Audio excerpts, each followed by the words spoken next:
معايا برج الجدي. هنقرا رسائل منفصلين لبرج الجدي. رسائل منفصلين، حبيب منفصل أو شريك منفصل أو حبيب مبتعد. يا جدي، يا ترى يا جدي حبيبك بيقول لك ايه او عايز يقول لك ايه او ايه؟ ليه انفصلتوا اصلا؟ ما تنساش يا جدي تعمل لايك، وما تنساش تشترك في القناة عشان يوصلك كل جديد من قناة تاروت الحكمة،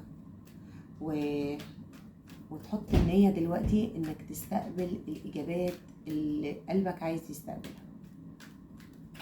استقبل، قول استقبل، قول استقبل يا جدي، قول استقبل الرسائل والاجابات اللي انت عايز تستقبلها. طاقة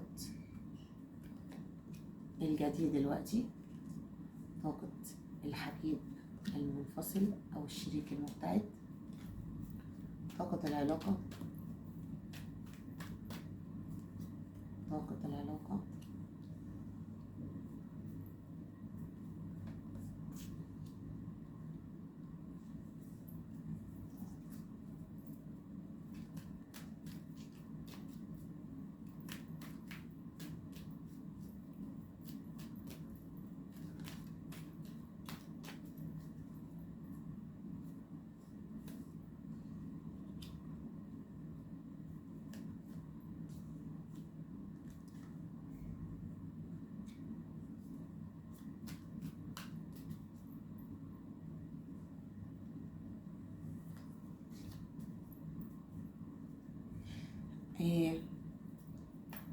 جدي انت دلوقتي متحمس لحاجة، طاقتك حماسية جدا.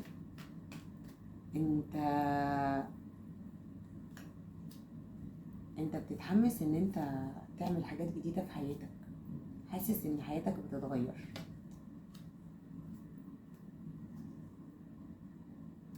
العلاقة دي غيرت فيك حاجات كتير جدا يا جدي، العلاقة اللي انت عديت بيها والمرحلة اللي انت عديت بيها.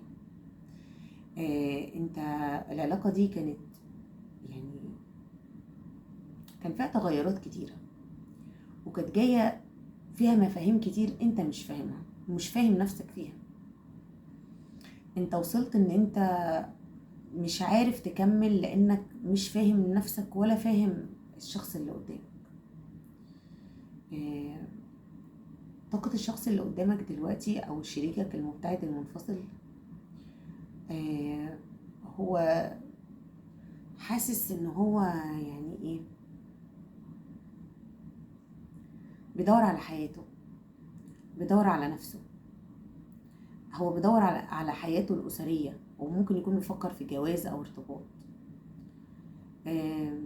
أو وصل إنه ارتبط. هو طاقة ارتباط، طاقة أسرة، حد بيحب أسرته برضه زيادة عن اللزوم. ممكن يكون حد متجه لأسرته، حد مهتم بأسرته، حد يعني حياته وأسرته. طيب طاقتك انت ايه؟ طاقتك انت بتحاول، عندك طاقة حماس، بتحاول للتجديد، بتحاول تغير في حياتك، بتحاول تشوف ايه الجوانب اللي في حياتك بعد ما انفصلت عن العلاقة دي ان انت تطور منها. عندك حماس انك تدور اصلا على علاقة تانية او ارتباط تاني، متحمس جدا وعندك شغف للحياة، طاقتك منفتحة للحياة. العلاقة دي كانت علاقة قوية ما بين اتنين اقوياء، ما بين اتنين اقوياء جدا. يعني انت شكلك كنت بكامل قوتك في العلاقة، ما تهزتش قوي يعني يا جدي. لكنها كانت كلها افكار سلبية، كانت افكار بتضايقك وتغطي عليك، يعني كانت هدك بالنسبة لك. كان في قرارات مش عارف تاخدها، كان في حاجات مش عارف تحققها من خلال هذه العلاقة. طيب هي في الوقت الحالي ممكن تكون كل واحد فيكو عايش في حياته مع أسرته وبيدور على حب جديد. او بيدور على ان انتوا يحصل ما بينكم لقاء تاني بحب تاني بشكل تاني. طيب هناخد مشاعره ايه ناحيتك تجاهك.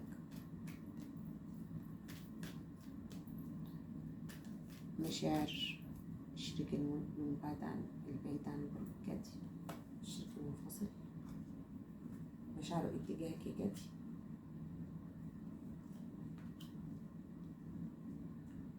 هو حاسس دلوقتي ان هو والله هو حاسس بملل من غيرك. يعني هو برضو انت كنت ضايف في حياته جدا على فكرة يا جدي، انت كنت مالي حياته، انت كنت مالي حياته. شخصيتك كان منبهر بيها، كان منبهر بشخصيتك، انت كنت عامل له انبهار، منتظر منك اي كلمة، منتظر منك اي حاجة، منتظرك تظهر في حياته بأي طريقة او بأي سبب. مشاعره ناحيتك ان هو انت كنت الشخص اللي هو بيتناغم معاه، انت كنت الشخص اللي بتريحه، انت كنت الشخص اللي لاقي نفسه معاه ولاقي قوته معاه، كنت بتظهر قوته. لكنه هو الامل ان هو يرجع لك تاني مش قادر، مش عنده الجراءة انه يتصل بيك تاني، مش عنده الجراءة انه يجي لك تاني. وشايف ان من العدالة ان انت بعدت عنه او ان انت خدت قرار ان انت تبعد عنه يا جدي، ان انت خلاص يعني خلاص انت عملت كل حاجة معاه. انت شخص متفائل وشخص بتحب الحياة وشخص بتحب التجديد وشخص عندك حماس وعايز حياتك تبقى متغيرة وبتحب الرومانسية، لكنك مش بتحبش ما بتحبش الاشخاص يعني المتعنفين او المتعندين او العنيد. يعني ما بتحبش الشخص العنيد لانك انت اصلا عنيد، ما بتحبش حد يعند معاك يا جدي، ما تحبش خالص حد يعند معاك، مش هتستحمل حد يعند معاك اصلا، مش هتستحمله. فانت بتدور، هو شايفك ان انت من العدالة ان انت بعدت عنه وانك انت سبته، لكنه مش قادر يقرب منك تاني، مش قادر. هو عارف انه لو قرب منك تاني انت مش هتقبله اصلا. طيب هو شايف نفسه ايه؟ هو شايفك ايه دلوقتي؟ هو شايف الجدي ايه دلوقتي؟ حبيبه المبتعد او شريكه المنفصل، شايف الجدي ايه دلوقتي؟ شايفك ازاي يا جدي؟ شايفك قاسي يا جدي، شايفك واثق من نفسك يا جدي، شايفك مبسوط بانك في عزلة ومرتاح بعيد عنه. يعني هو شايفك ان انت خلصت منه، من الهيدك بتاعه، خلصت من وجع الدماغ بتاعه يا جدي. كان واجع دماغك، كان عامل لك هيدك، كان مأثر على افكارك بالسلبي، ما كانش حد بالنسبة لك ايجابي على قد ما كان سلبي. يعني كنت بتحبه شوية لكن مش لاقي يعني العاطفة معاه، ما كنتش لاقي العاطفة قوي معاه. يعني كان شخص عبارة عن شخص كان مادي، ما كنتش حاسس ناحيته انتوا الاتنين يعني ما كنتوش يعني ايه، العاطفة ما بينكم ما كانتش قوية. انت كان ما بينكم الحياة الحماسية الأسرية، مثلا قرايب، علاقات، خروجات، لكن انتوا العاطفة القوية ما دخلتش قلوبكم. هو شايفك قاسي قوي، شايفك واثق من نفسك وماشي بتفكر في حالك وفي حياتك، وشفت مشاريعك او شفت شغلك او شفت حياتك وبقوة وواثق من نفسك وماشي ومش همك اي حاجة عدت. وشايف ان انت مبسوط جدا انك قاعد لوحدك وانك مبتعد وانك انت مع حالك، قاعد مع حالك مبتعد مبسوط. عندك الهامات، بتتواصل مع نفسك. شايف ان انت وحاسس ان انت بتتقرب لربنا وبتتقرب لحياتك وبتدور على حاجات او حاجات جديدة بتظهر لك في حياتك وفي تجديد في حياتك وفي حماس. شايف تطورك، هو شايف تطورك وشايف ان انت ولا همك. وغالبا بيشوف صورك او بتنزل صور هو بيشوفها، هو بيراقبك عن طريق الصور، عن طريق السوشيال ميديا، عن طريق الانستجرام والفيسبوك. بيدخل يشوفك وانت متألق وانت متصور في احسن حال في افضل الاماكن. هو عينه عليك، يعني هو بيتابعك، عارف اخبارك، بيتابعك وكل ما بيشوف لك حاجة بيحس انه بيندم انه افتقدك او ان انت بعدت عن حياته، لان انت كنت شخص مميز جدا يا جدي، مميز عنده. طيب هناخد مشاعرك ايه اتجاهه دلوقتي؟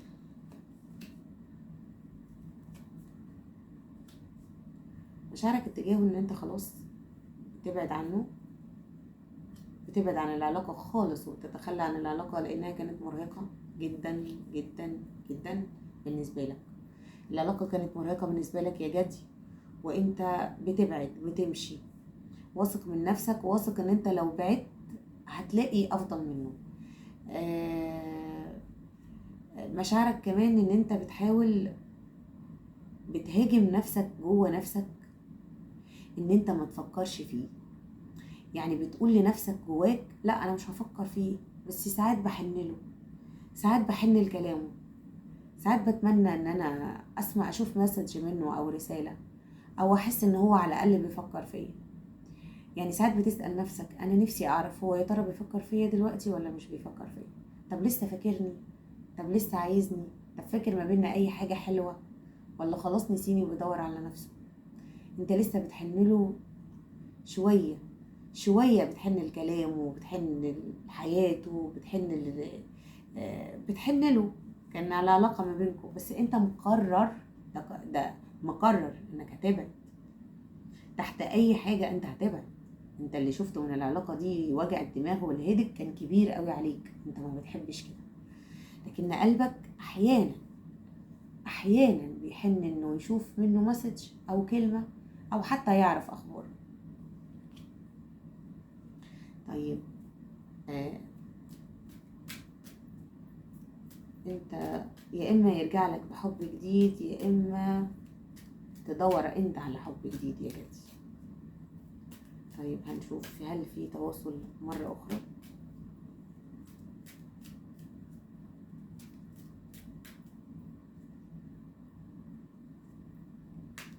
هناخد الاول هو شايف نفسه ايه قدامك دلوقتي، بعدين ناخد كده في تواصل ولا لا. هو شايف نفسه ايه؟ هو شايف نفسه ايه قدامك يا جدي بعد ما ساب العلاقة؟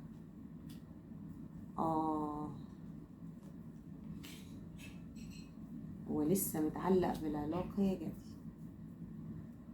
هو شايف نفسه اخد قرار ببعده عنك، كان قرار طايش، وكان قرار عنيد، وساعتها ما فكرش في قلبه اصلا.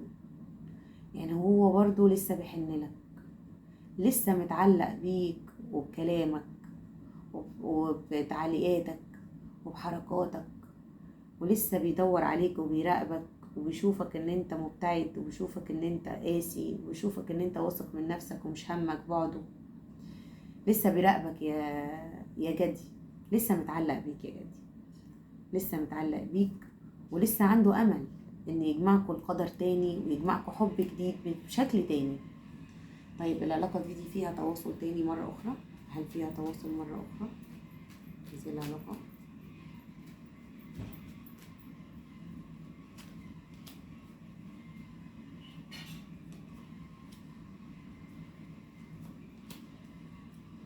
مش دلوقتي، لا، ممكن بشكل كبير مش هيحصل فيها تواصل في الوقت الحالي خالص. لا يا جدي، محتاجة، بص يا جدي، محتاجة العلاقة دي بتقول علشان يتغير الحال ممكن نرجع لبعض تاني، لازم نغير أفكارنا عن بعض، ولازم نغير المعتقدات القديمة اللي احنا تربينا عليها، والعادات والتقاليد والحاجات اللي كانت اللي بعدتنا عن بعض، عشان نعرف نكون لبعض تاني. يعني لازم تغيروا من جواكوا انتوا الاتنين علشان تقدروا ترجعوا تاني لبعض، وخصوصا الشريك هي اللي كانت افكاره سلبيه. الوقت غير مناسب، الوقت الحالي غير مناسب لاعاده العلاقه دي مره اخرى، لكنها مش مستحيله، لكنها مش مستحيله. اتمنى تكون القرايه عجبتك يا جدي، ولو القرايه عجبتكم ما تنساش اللايك يا جدي، وتشترك في القناه، وعشان يوصل لك كل جديد. شكرا.